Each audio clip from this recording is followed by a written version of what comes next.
Paul, I have a question for you. At church they often talk about going to heaven forever with Jesus. However, I was reading Matthew's Gospel lately and noticed at 5:5, Jesus talks about inheriting the earth. So I'm a bit confused. Will we be in heaven with Jesus or upon the earth? To answer that question we need to go back to where the promise of the earth originated.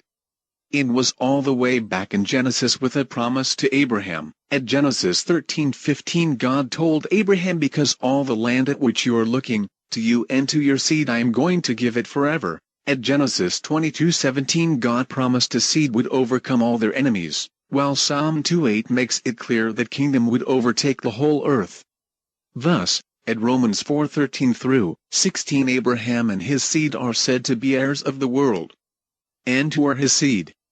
Beyond ancient Israel, Galatians 3:29 says it are those who belong to Christ. So as Christians the earth is our hope in the resurrection.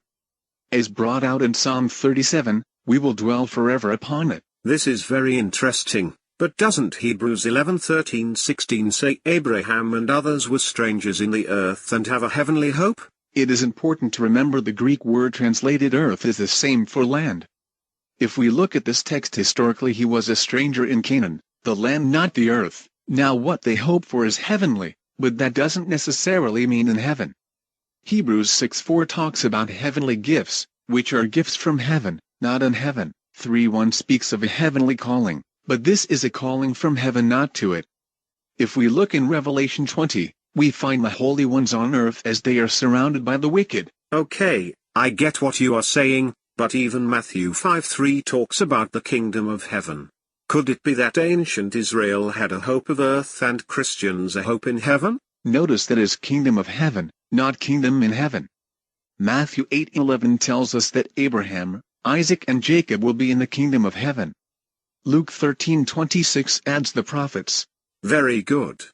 But there are a number of other heaven texts in the New Testament, such as Philippians 3:20 where it says our citizenship is in heaven. True, but aren't we citizens of God's kingdom? And until his kingdom comes, where is it exclusively? It is in heaven. That doesn't mean we'll live there forever. There are similar texts elsewhere too, but we should reflect on them and ask whether they discuss something we'll receive in heaven or something that will come from heaven to us. Okay, I'd like to ask you about two other texts that come to mind. The first is at John 14:2-3. Doesn't this imply we'll be in heaven with Jesus?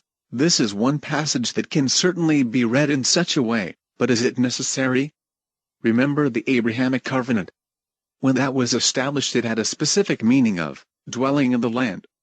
If we try to change the meaning of this so it doesn't include dwelling in the land or on the earth, then we are no longer dealing with the actual promise. In other words, God wouldn't have fulfilled the actual promise to Abraham's seed. It would be some modified version of it in violation of the covenant. Now the first thing we should consider is that the Father's house is not itself heaven. Even in John 2 it was only the temple. Here this may be a reference to the kingdom. In fact, house is used in reference to the kingdom of Babylon in Daniel 4. Now Jesus says he is preparing places, but does heaven need anything prepared? No, I can't imagine so. The Bible doesn't talk about that. Kingdom I guess makes good sense. Right. So Jesus is going to prepare places for us in his kingdom. That kingdom will come to earth, and he says here he will come and receive us to him. He will lead us into the kingdom. We will follow him there. Okay, well I think you've pretty much already answered my second text, 1 Thessalonians 4:16-17. I suspect meeting Jesus in the air is literal and we'll from there go to wherever he goes on the earth. You hit the nail on the head.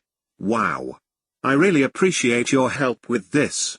I'm sure I'll have some more questions soon. I look forward to talking with you again.